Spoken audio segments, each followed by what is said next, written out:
As we get closer and closer to the release of Dying Light 2, there's one question that I see keep popping up, and it's a good one, both for newcomers and longtime fans alike. And that is Dying Light 2 going to be supported like the original game was? For those of you that don't know, Techland has a phenomenal track record with updating the original game with multiple things, from seasonal events based around Halloween, Christmas, Valentine's Day, or even unique events like low gravity mode, hyper mode, and during these events you can also earn unique items that you can craft. Sometimes those events drop along with small DLC, I guess you can call them packs. You know, they're anywhere from $1 to $3, and in these packs you'll get maybe a new outfit, 1 to 3 new weapons, and the blueprints to craft those weapons. And those aren't always accompanied with events, sometimes they were just dropped out of the blue, but either way, the main takeaway was you had something new to play with and something new to craft. They also added in a new game plus, multiple difficulties ranging from story mode for those that just want to replay the story of Dying Light, so that way they're caught up once the sequel drops and they don't have to worry too much about all the threats in the world. They also added in a hard mode and ultimately a nightmare mode for those that thought hard was way too easy. They even dropped 2 DLCs, one of them being completely massive. The following DLC, people wanted to be able to drive in Dying Light and they delivered on that. And in 2020 they announced the Hell Raid DLC that's kind of this weird mix of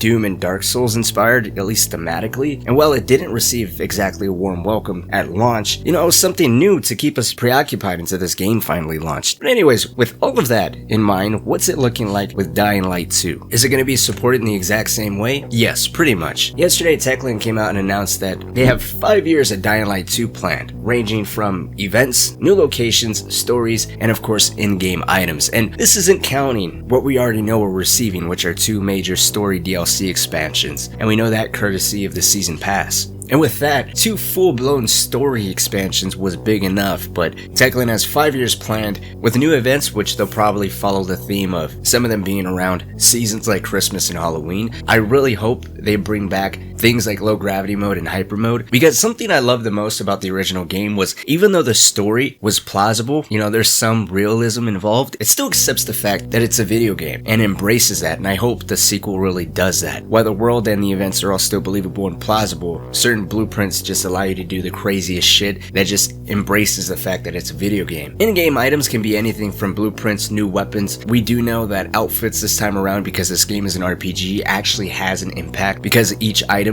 has attributes attached to it like stamina, increased defense, increased health, things like that. Locations can be anything. It can be something that's a little bit more on a smaller scale. Maybe we'll get a new NPC planted in, we could do a quest for him, and then that would unlock certain areas of the map that before never existed. Maybe they're GRE bunkers or something along those lines. It could be something outside the city of Villador, kind of like how the following DLC took us into the countryside of Haran, which potentially isn't completely out of the realm of possibility, because something I want to share with you is this small clip from the developers where they give a small insight of how big some of this stuff coming to Dying Light 2 potentially could be. Exactly. Dying Light 2 is such a broad and multifaceted game that everyone will find their own way of achieving things.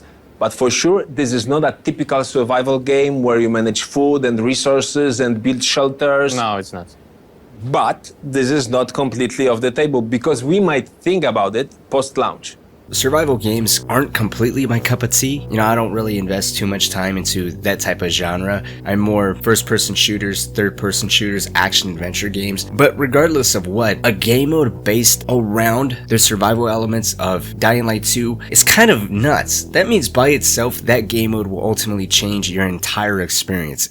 Not only the closest thing to a survival game in the world and lore of Dying Light, but it means that the developers are willing to play with certain things post-launch that could potentially change everyone's experience in this game. As long as the game is willing to support it in terms, you know, mechanically speaking, I don't doubt the developers are willing to put that in. And based off their track record, I think what they add in and what they don't add in ultimately depends on the community and what people want to see most. Me personally, beyond more things to do, which is always great, you know, maybe we'll see more skill trees and some badass weaponry to craft, but personally, I really want to see a photo mode being added in. It's starting to be something that more games are releasing with at launch. I get it, Dying Light 2 isn't going to have that, but it would be cool to see that implemented in later, because not only is it easier for someone like me who creates content around this game, but games that have photo modes, those communities create some cool fucking shit. I mean, I'm sure all of us have come across some type of picture created in some game's photo mode that just made you want to play that game, even if it wasn't exactly something that you thoroughly enjoyed, just based off of the image and what it was trying to evoke emotionally out of you is interesting enough. But that's gonna wrap it up for today's video. Let me know what you guys think about all of this. I know for some people it might be adding to the whole filler content and repetitiveness that was brought up a lot when Techland announced that there was gonna be 500 hours in this game. But I mean, let's be honest, if you put enough time and effort into anything, regardless of what it is, yeah, everything's bound to get repetitive, everything is bound to get boring. What sounds most interesting about Dying Light 2 though is that they're giving you the tools to alleviate that boredom. Maybe you'll get out of your comfort zone and start experimenting in different ways and how you tackle certain situations. But anyways, let's talk down in the comment section. How do you feel about this 5-year plan of Dying Light 2? What are you most excited for? What are the craziest things that you would think Techland is willing to add into this game? And like always, if you haven't joined the Discord yet, link is down in the pinned comment, or feel free to follow me over on Twitter. I'm slowly growing over there, which is both scary and exciting because I say some stupid shit everywhere I go. But until next time, I'll see y'all later.